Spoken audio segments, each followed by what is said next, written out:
HOA Karens spray painted my dad's fishing boat, sued and paid $140,000.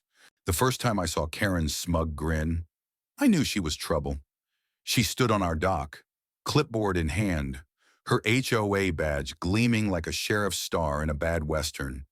"Your boat's an eyesore," she barked, pointing at Dad's pride and joy. Legacy, a 30-foot fishing vessel that had weathered storms and fed our family for 2 decades. I was 16, helping Dad clean the deck after a long day hauling crab traps off the Maine coast. The Legacy wasn't just a boat, it was our life. Dad, a grizzled man named Tom, had poured every spare dime into keeping her afloat. That morning, the sun glinted off her faded blue hull, and I could still smell the salt and diesel from our last trip. Karen, the new HOA president, didn't care. She'd moved into our quiet coastal neighborhood 6 months ago, armed with rules and a vendetta against anything that didn't fit her vision of pristine. "Your father's boat violates regulation, 17B, no commercial vessels in residential docks," she said, her voice dripping with self-righteous glee. Dad wiped his hands on his overalls, his jaw tight. "This is my livelihood. Karen, been here 20 years. You gonna tell me where to park my life?" She smirked, scribbling on her clipboard. "You'll get a fine. Move it by Friday, or we'll handle it." That was the spark. By Friday, Dad hadn't moved Legacy. He couldn't. There was no other dock within 50 miles that could house her, and he wasn't about to let some newcomer dictate his life. I thought Karen would just slap us with a fine and move on. I was wrong. Over the next week, Karen's campaign escalated. She sent daily notices, each one sharper than the last, threatening liens on our house. She'd stand at the edge of our property, snapping photos of Legacy like a private investigator, tailing a cheating spouse. Neighbors started whispering. Old man Jenkins, who ran the bait shop, said Karen had been sniffing around other docks too, trying to clean up the town. She'd already forced Mrs. Callahan to repaint her bright yellow shed and fine the Millers for their unkempt garden. Dad tried reasoning with her. One evening, he invited her over for coffee, hoping to talk it out. I watched from the kitchen window as they sat on our porch. Karen didn't touch her mug. "This isn't personal. Tom," she said, her voice cold. "It's about standards. Your boat's a blight." Dad's face darkened. "A blight that boats fed my family since before you knew this town existed." Karen just shrugged and left, her heels clicking on the gravel. By week 2, the tension was suffocating. Karen's notices turned into demands for Legacy to be towed. She'd gotten the HOA board, mostly her cronies, on her side, and they voted to enforce the rule. Dad started losing sleep, his eyes bloodshot from late nights poring over legal papers. I'd hear him muttering about bureaucratic nonsense while Mom rubbed his shoulders, whispering, "We'll figure it out."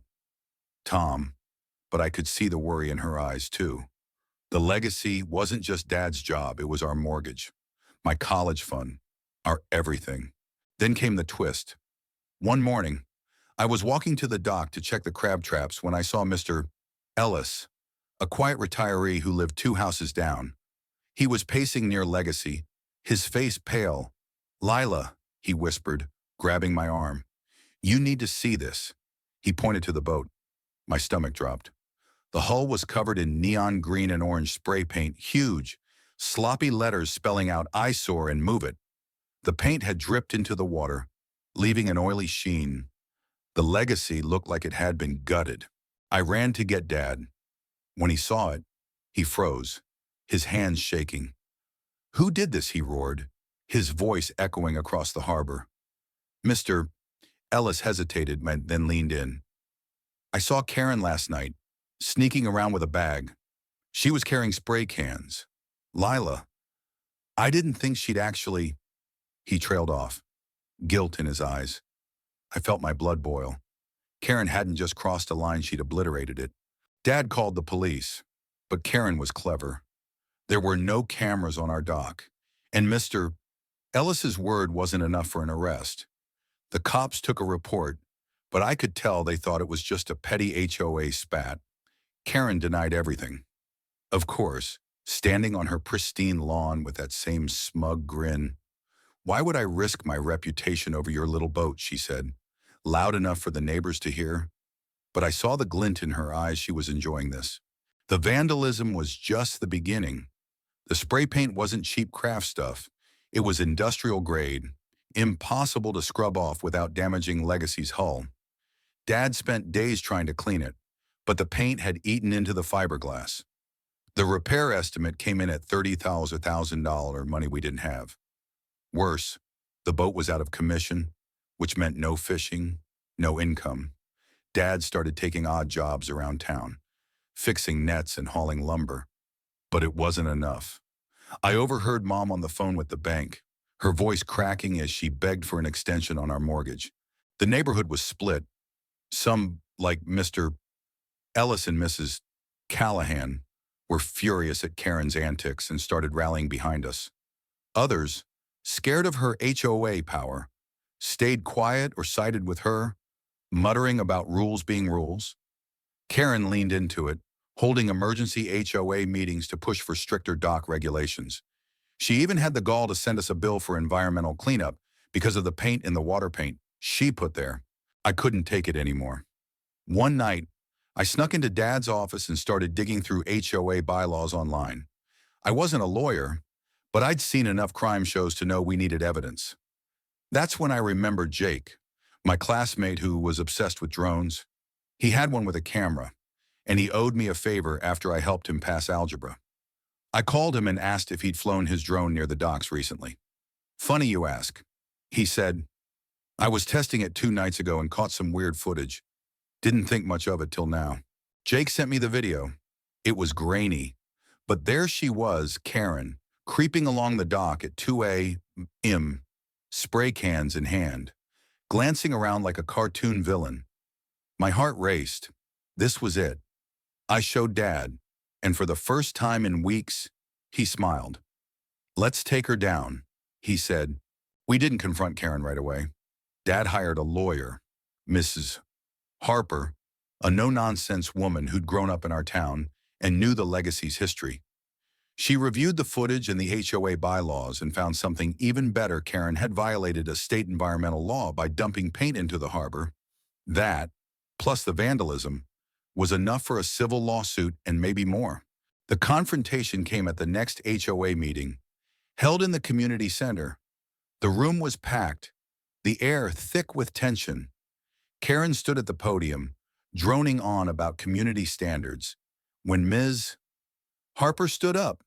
Karen, she said, her voice cutting through the room, we have evidence you vandalized Tom's boat. The crowd gasped. Karen's face went white, but she tried to laugh it off. That's absurd. You have no proof. Ms. Harper plugged her laptop into the projector. The drone footage played on the wall. Clear as day, Karen, spray painting, Legacy, looking over her shoulder like a thief. The room erupted. Neighbors shouted, some calling for Karen's resignation, others demanding she pay for the damage. Karen stammered, her smugness gone. This is a setup, she screamed, but no one bought it. The evidence was undeniable. The lawsuit was brutal. Miss Harper didn't just go for the repair costs. She argued that Karen's actions had cost Dad his livelihood, emotional distress, and the environmental damage she'd caused. The judge, a local who'd bought fish from Dad for years, wasn't sympathetic to Karen's excuses. She tried claiming it was a prank gone wrong, but the drone footage and Mr. Ellis's testimony sealed her fate. The court ordered her to pay $140,000, $30,000 for repairs, $80,000 for lost income, $20,000 for environmental cleanup, and $10,000 for emotional distress. Karen's life unraveled. The HOA board ousted her, and the neighborhood shunned her. Her pristine house went up for sale. She couldn't afford the fine and her mortgage. Last I heard, she'd moved to a condo in the city, her HOA dreams in tatters. Dad used the money to fix Legacy and get back to fishing. The boat's hull gleamed again, and we even added a new nameplate, Justice. But the victory felt bittersweet. The Legacy was whole, but the fight had taken a toll on Dad. He was quieter now, less quick to laugh. I wondered if Karen ever realized what she'd done, not just to our boat, but to our family, our trusted neighbors. I hope she did. What do you think was the court's ruling fair? Should Karen have faced harsher consequences? Or was $140,000 justice enough? Share your thoughts below.